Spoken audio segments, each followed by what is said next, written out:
Okay. Hello everyone, my name is Nik Bentel, and I'm here with DMTV Milkshake. A little bit about myself is I run a product design studio where I create objects that tell a story. Today I'm going to pick a few questions randomly out of my Chen and Kai bowl over here and try to answer them. Okay. So, for the first one is, do you tolerate visually unsophisticated objects in your home? Like a chef who loves Pop-Tarts? If so, what are they?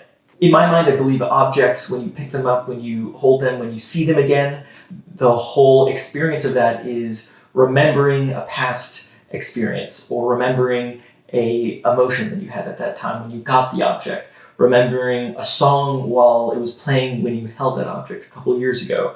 I think objects can be signifiers to past memories and experiences, and whether that object is 2 cents or whether that object was a rock that you found at the beach and there's thousands of others that are like it, it doesn't matter. If that object gives you an emotion that you hold dear to yourself or a memory that you hold dear to yourself, it is all the more important that you do have that in your home.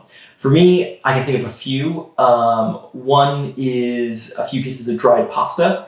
I love making pasta, and I've kept a couple different shapes over the years, so that's really fun.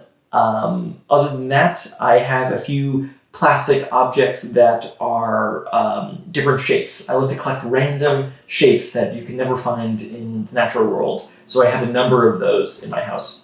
I'm going to pick the next question out of my Chen Kai bowl over here. Do you think people want beautiful things, or do most of us no longer appreciate them? That's a great question. I really believe that people will always love beautiful things. Whether you find it beautiful at that moment is a different question. I think beauty is subjective. In my mind, I think there are two main ways that someone can perceive beauty. One is an internalized personal view of beauty. This could be created from past experiences, past emotions, possibly your favorite color. The other way we view beauty or define things as beautiful currently is culturally and communally. So whether the current trend deems that object beautiful or whether that is in season deems that object beautiful. I think that constantly changes. One thing that I do find interesting, especially now, is how fast that is changing. So it's not even seasonally something that can go into fashion in a day and disappear the next day. So I think that is something to note in terms of how we talk about what is beautiful. I also think that beauty can be defined in many ways, where many people find ugly things beautiful, or many people find unnatural things beautiful, or natural things beautiful. It really is in the eye of the beholder, as many people say, so I will leave it to that. Okay. When we first Googled you, the first thing that came up is Nik Bentel pasta bag eBay. Can you tell us everything about that? Okay, so the pasta bag was a project that was part of a launch series that I was doing, where every month I would launch a new limited edition object. So each object told a story in some capacity, and for this launch it was a bag that was designed to look like a Barilla pasta box, something that we all have in our pantries. The bag was a limited edition object of 100 units, and I actually have one over here.